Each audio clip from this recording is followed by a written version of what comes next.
Florida Governor Ron DeSantis signing 2 new bills into law. Freedom from indoctrination. The Stop Woke Act restricts how race-related issues can be taught in schools or in workplace training. Woke, in this instance, standing for wrongs to our kids and employees. What we will not allow is to be taught that members of one race, color, national origin, or sex are somehow morally superior. Meanwhile, another bill revokes Disney World's self-governing status, essentially eliminating the Reedy Creek Improvement District. If you eliminate it, it just means that other governments, cities and counties have to raise revenues to pay for those services, or they have to reduce those services. No way! Disney say nay! How did we get here? Well, it started with pressure from company employees over the governor's education bill, which prohibits teachers from discussing sexual orientation and gender identity with children between kindergarten and 3rd grade. Its official name is the Parental Rights in Education Act. That didn't work for opponents, of course, who took to calling it the Don't Say Gay law, a mischaracterization that Hollywood's woke jumped on at this year's Oscars. We're going to have a great night tonight, and for you people in Florida, we're going to have a gay night. Gay. And they wonder why no one watches anymore.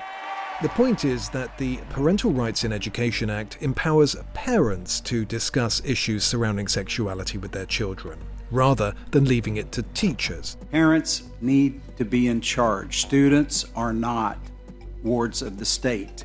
Disney employees staging walkouts claim that company CEO Bob Chapek didn't publicly denounce the bill quick enough. We need them to cease donations to the specific politicians that supported and wrote this bill. Disney then paused all political donations in Florida and issued a statement which in part reads, "We oppose any legislation that infringes on basic human rights." Worth noting that Disney is currently expanding operations in communist China, where homosexuality and gay themes in movies are officially frowned upon. And I'm just thinking to myself, you're a corporation based in Burbank, California, and you're going to marshal your economic might to attack the parents of my state? We view that as a provocation, and we're going to fight back against that. Then came the Florida House of Representatives vote to remove Disney's self-governing status in Florida. 70 yeas, 38 nays. Show the bill passes. Read the next bill. Disney's Reedy Creek Improvement District was originally created in 1967 and includes 2 water parks and 4 theme parks, including the Magic Kingdom. It works like a small government, managing all roads, permits, and emergency services. And it had about $150 million in revenue last year, but also carries close to $1 billion in debt. So that burden is clearly getting pushed from the special district onto the residents of Florida. Are Florida Republicans engaged in unfair political retaliation?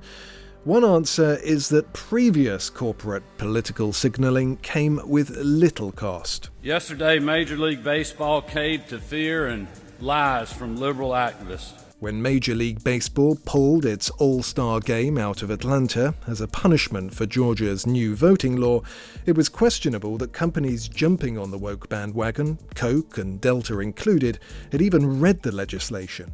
Instead, they put their trust in President Biden. This is Jim Crow on steroids, what they're doing in Georgia. Today, Disney CEO Bob Chapek has misjudged the political moment. They're paying a terrific price for that decision, which is going to have consequences for a long time to come. The new legislation is set to come into effect summer 2023. Just enough time for Disney and Mr. DeSantis to make up.